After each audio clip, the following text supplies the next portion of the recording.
اللهم صل على سيدنا محمد يا رب صل وسلم دائما أبدا على حبيبك.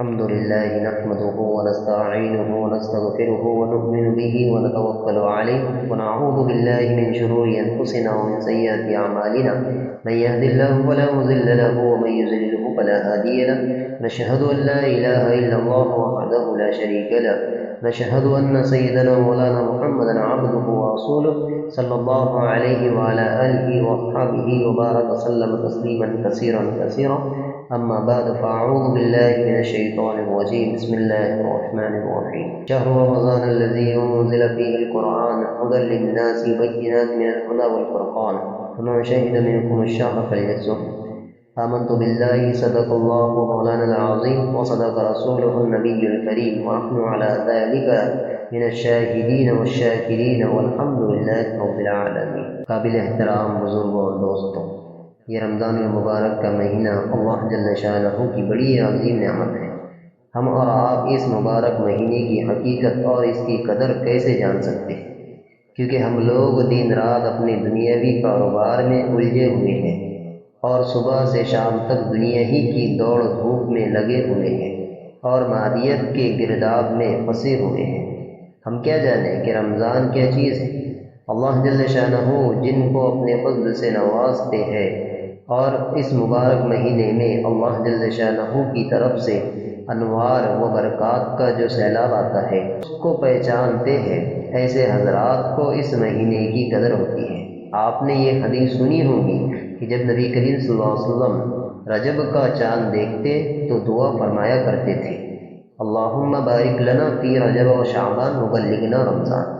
اے اللہ، ہمارے لیے رجب اور شعبان کے مہینوں میں برکت عطا فرما اور ہمیں رمضان کے مہینے تک پہنچا دیجیے.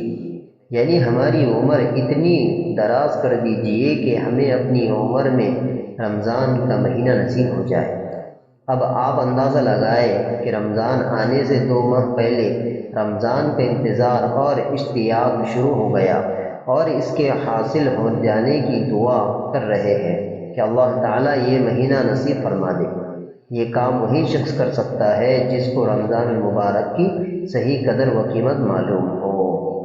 اس حدیث سے یہ پتہ چلا کہ اگر کوئی شخص اس نیت سے اپنی عمر میں اضافے کی دعا کرے کہ میری عمر میں اضافہ ہو جائے تاکہ اس عمر کو میں اللہ تعالیٰ کی مرضی کے مطابق صحیح استعمال کر سکوں اور پھر وہ آخرت میں کام آئے، تو عمر کے اضافے کی یہ دعا کرنا اس حدیث سے ثابت ہے.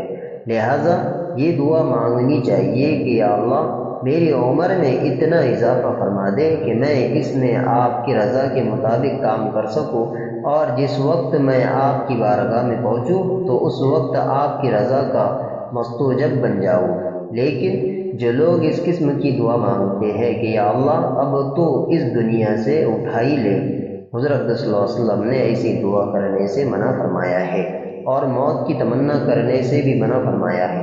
ارے تم تو یہ سوچ کر موت کی دعا کر رہے ہو کہ یہاں دنیا میں حالات خراب ہے، جب وہاں چلے جائیں گے تو وہاں اللہ تعالیٰ کے پاس سکون مل جائے گا. ارے یہ تو جائزہ لو کہ تم نے وہاں کے لیے کیا تیاری کر رکھی ہے. کیا معلوم کہ اگر اس وقت موت آ جائے تو خدا جانے کیا حالات پیش آئے. اس لیے ہمیشہ یہ دعا کرنی چاہیے کہ اللہ تعالیٰ عافیت عطا فرمائے اور جب تک اللہ تعالیٰ نے عمر مقرر کر رکھی ہے اس وقت تک اللہ تعالیٰ اپنی رضا کے مطابق زندگی گزارنے کی توفیق عطا فرمائے. وآخر دعوانا الحمد للہ رب العالمین.